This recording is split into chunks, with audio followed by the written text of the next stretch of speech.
when we're in the facility, blah, blah, blah, blah, blah. Went like this. Just like what?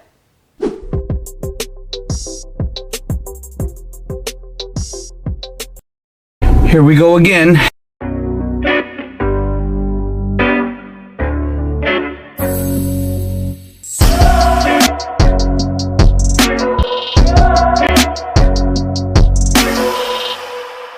Good morning, PCQIs.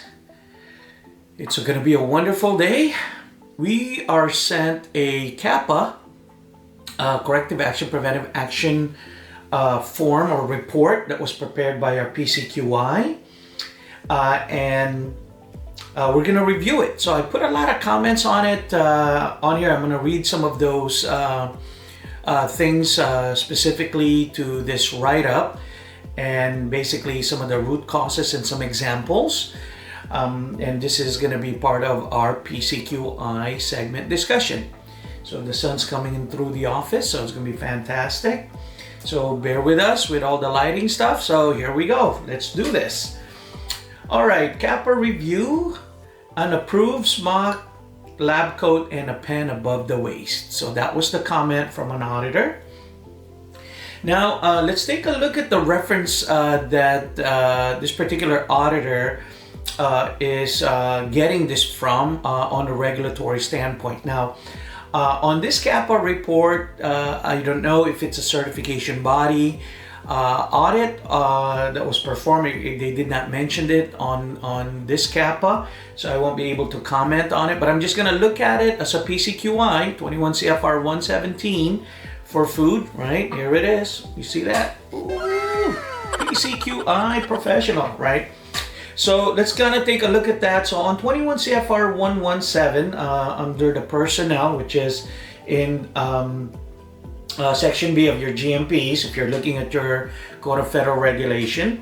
So I'm just gonna read off on it where this audit or this observation, the foundation of it on the CFR. So I'm gonna read the whole thing and then I'm just gonna highlight where this part is.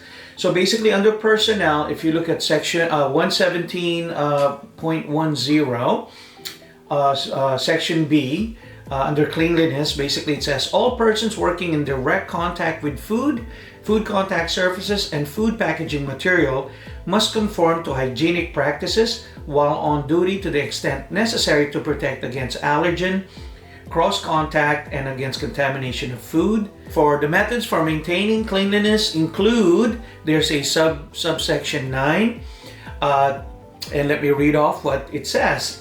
Taking any other necessary precautions to protect against allergen cross-contact and against contamination of food contact surfaces, or food packaging materials with microorganisms or foreign substances, right? That's where they got it.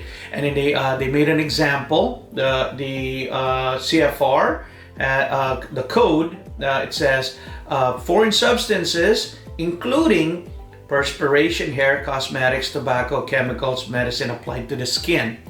So on this part of the Code of Federal Regulation, this is where some of these observation comes from. So sometimes you're wondering, oh, do I have to have, do I have to remove everything above my waist, because, I need it, in this event, probably this particular person or teammates, right, that you work with had a pen. Let me see, let's take a look at the observation.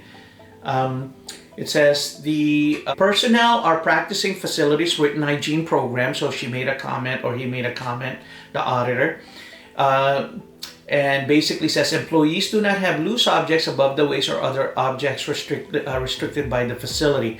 So I think she is actually quoting this on checklist, okay? And because that's not the observation, it would just put on there, but this is what she observed. Observe personnel wearing a smock into an approved area with a pen clip to the outside of the collar of the smocks or lab coat. So this person probably had one of those, pocketed lab coat or smock. Sometimes they have those. So for best practices, PCQIs, get the one that are pocketless. I know some pockets sometimes, when a lot of QA or QC person or somebody that's doing the rounds with inspection, they have those special lab coat where the pocket is inside. I've seen those as well, but it's so much better not to have pockets at all above your waist, because it becomes a habit. You're putting a notepad on there or a note, or a lot of it is your pen, and next thing you know, it's your thermometers. You have so many other things that you end up putting on there. Like I wear glasses, you know what I mean? So, and that could affect your food safety. So this auditor was looking and observing this person move about, and she had that comment about the lab coat or the smock that they're wearing, that they're crossing over a different zone, and the PPE part of it is not in compliance with GMPs. So on this part, I made some example of root causes. So our specific PCQI put some root cause notes on it, but it's really just justification of why that person didn't do that kind of stuff. Because sometimes when you're writing a CAPA, you're looking for the blame, right? And that's not what this is. Okay, yeah. So when you get an observation from an auditor, you just don't dive in and say, well, I trained that person so many times, we've discussed it so many times, they're not doing all of this stuff, right? So that's basically, you're looking at that and kind of switch off that mentality of the whys, right? So there's a lot of exercises on CAPAs on the 5 whys. There's plenty of information on the internet for that, and it'll be part of our video series, and you guys hear me about these, and we're trying to post them as fast as we can. So bear with us for those. It's coming PCQIs. So let's look at some of the root cause examples that I've noted on here. One of the root cause that I put on here is there are no proper signage for donning PPE and removing PPEs on designated areas. So what I mean by that is, part of your preventive controls, remember we're PCQIs, is actually having all of these. I know we mentioned training, we'll get to that, but having these proper signage on there, like I'm sure you have, there are no food or beverages beyond this point. Employees must wash hands prior to performing their assigned duty. So you have so many other verbiage that way for that. And then you have hard hats or bump caps beyond this point. So you have all of these signage, right? And it wasn't mentioned of the donning of the PPE. Maybe there's a station there, but you gotta have more specific, for that. Must wash hands beyond this point. These type of things. So I put that on. It's just an example, right? See if our PCQI can look at that and make sense of it and says, you know what, I don't have those. Let me put those there. Okay, another possibility is personnel GMPs training or refresher training were not implemented. And if they were implemented, they should have been recorded, right? So one of the reasons why for this is now you can go to that person, and if this happens to be your lead or your supervisor, in the management level part of your process, QA or a QC person, this is something that then you can lay out and says, here was trained, you signed off on it, right? What can we do to improve this? Or maybe the training materials did not specifically say that, or it was too general. Sometimes that's the issue when folks are writing SOPs, because you have that common practice in the in the industry. Just make your programs and your policy general, right? So you don't get dinged a lot during an audit. Well, listen. I don't know if this is a regulatory audit. I'm just going to assume it is because it wasn't mentioned on it, right?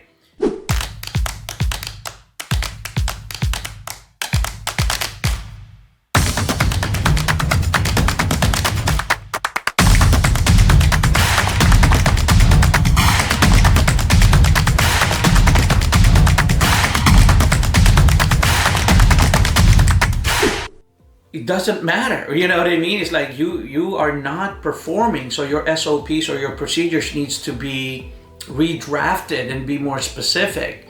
There was a quote from FDA that if you don't have control of your system, then you are out of control, and it reflects on your on your culture in your facility, right? So you need, as a PCQI, we need to take a look at those. I know it's like, well, it's like herding cats, Arnell, right? But write them out, right? And this is what happens. Now we get written up for something really silly, okay?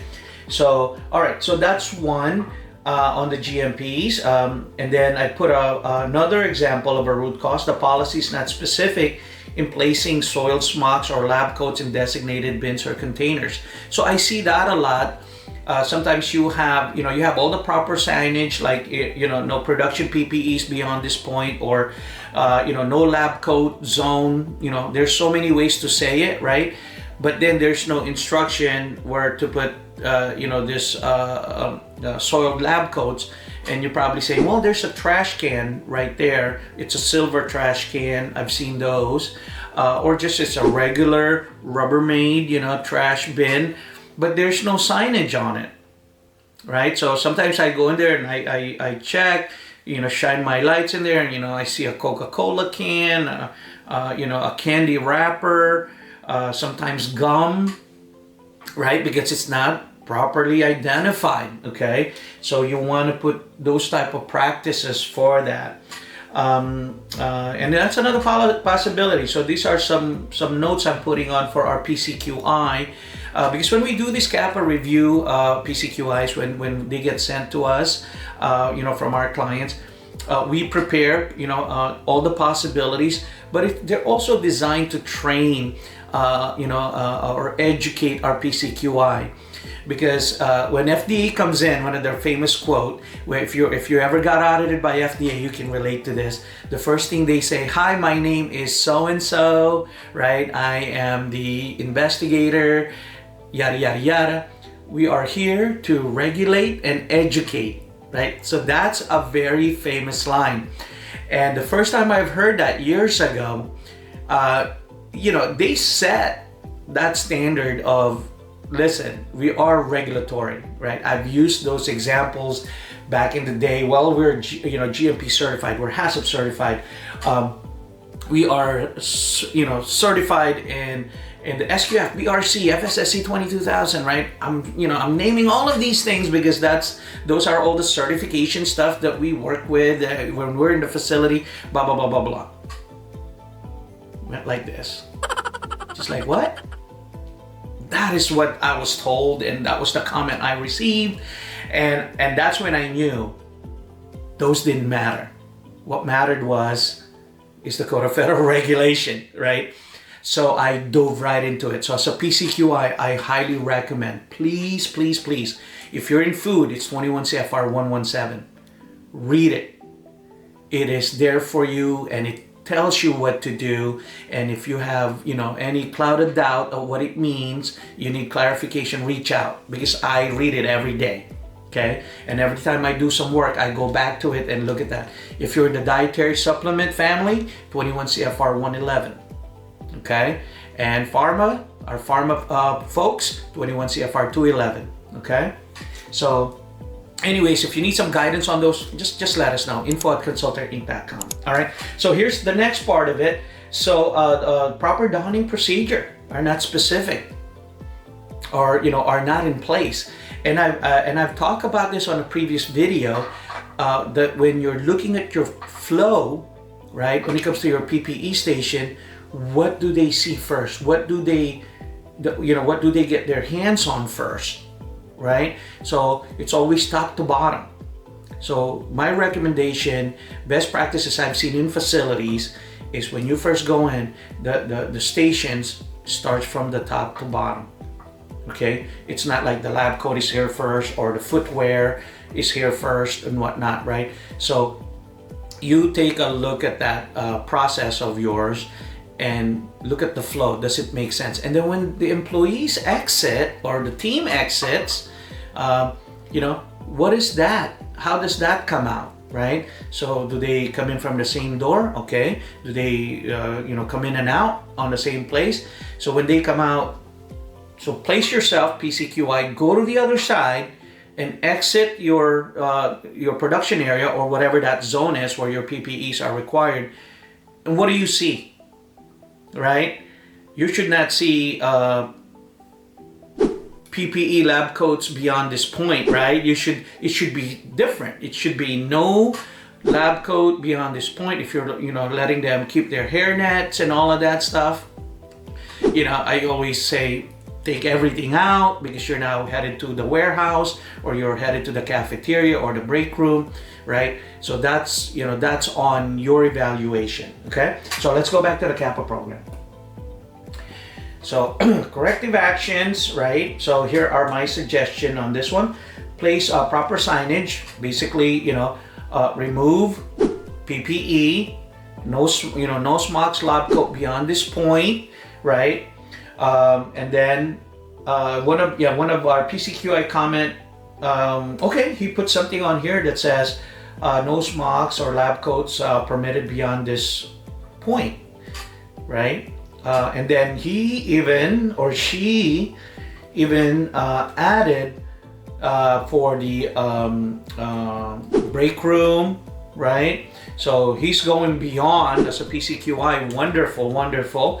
That when, I guess it's very close proximity from this one zone to the break area and whatnot. So he's going to put a sign up there, for that.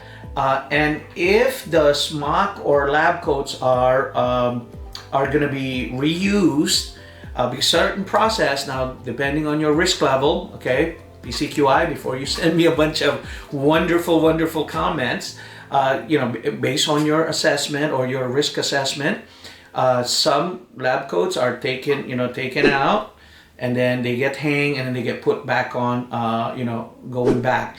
So they're being reused. Now some is just one used, you just don it and you take it off, and it goes to the laundry service provider or your laundry facility.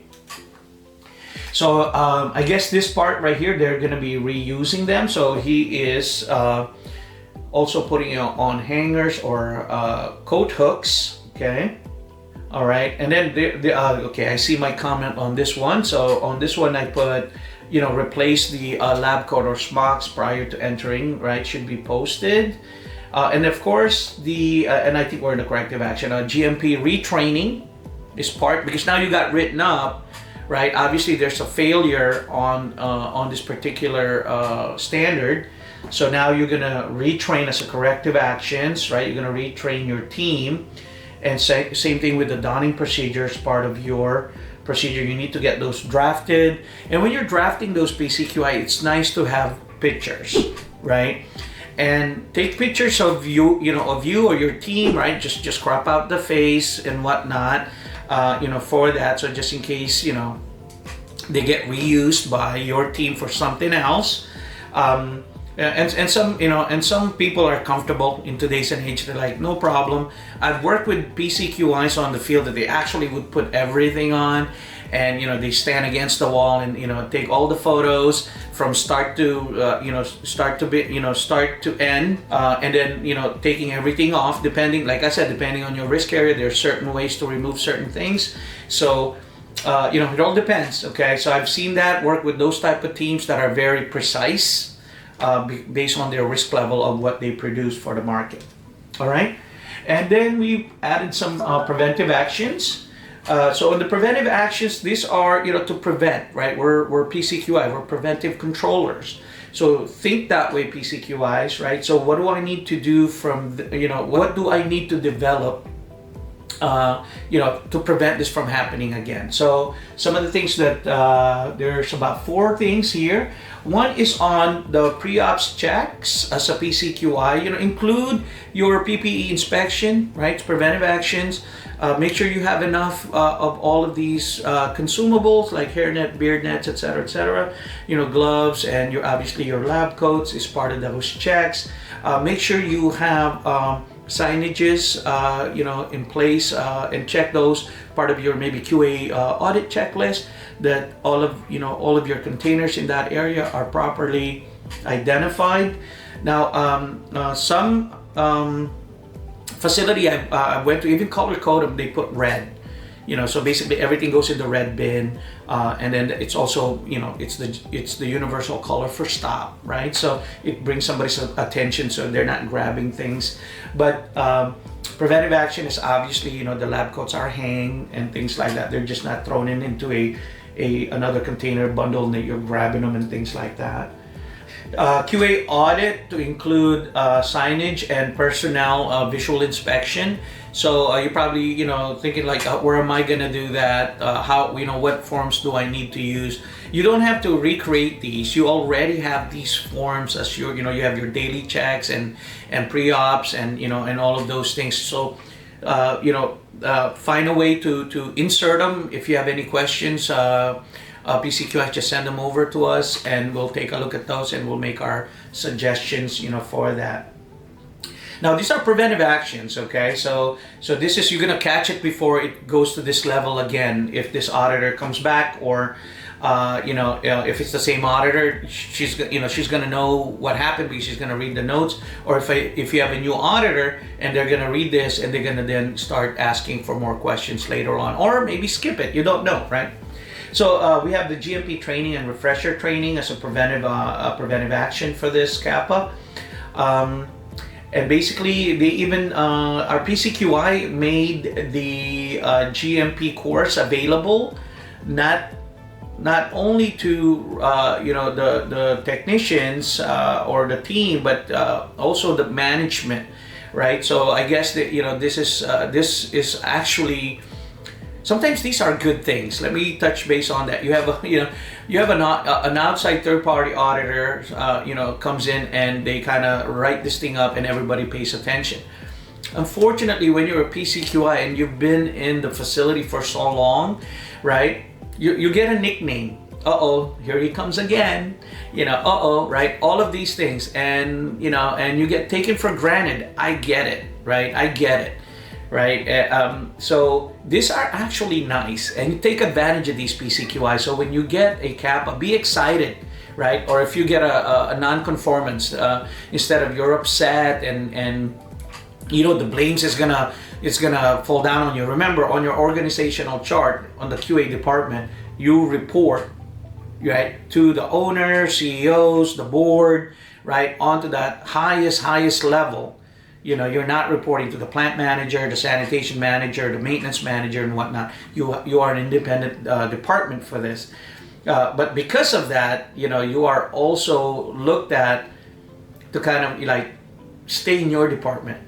Does that make sense? And if you're unprepared, that's worse, right? So be prepared, PCQI, right?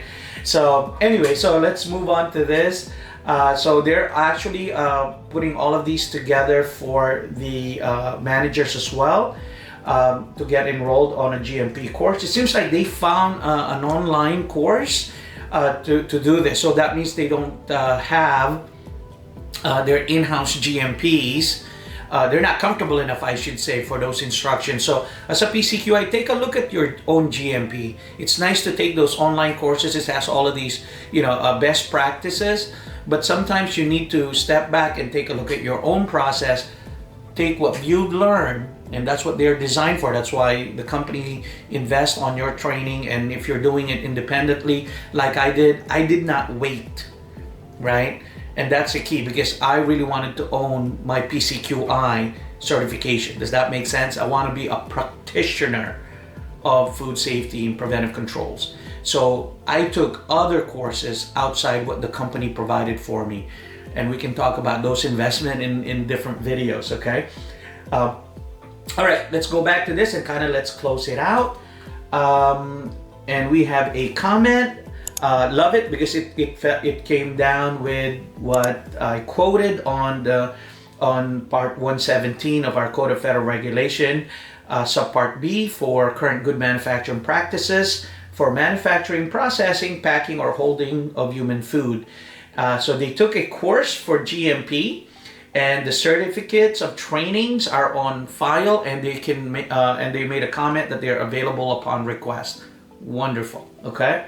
So, and the supporting files are attached. Perfect. Well, this ends our session for today. Once again, good morning, PCQI, and wishing you a great day and stay strong.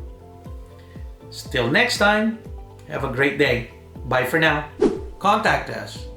And don't forget to share, like, and subscribe. Thanks again, PCQIs. Have a good one.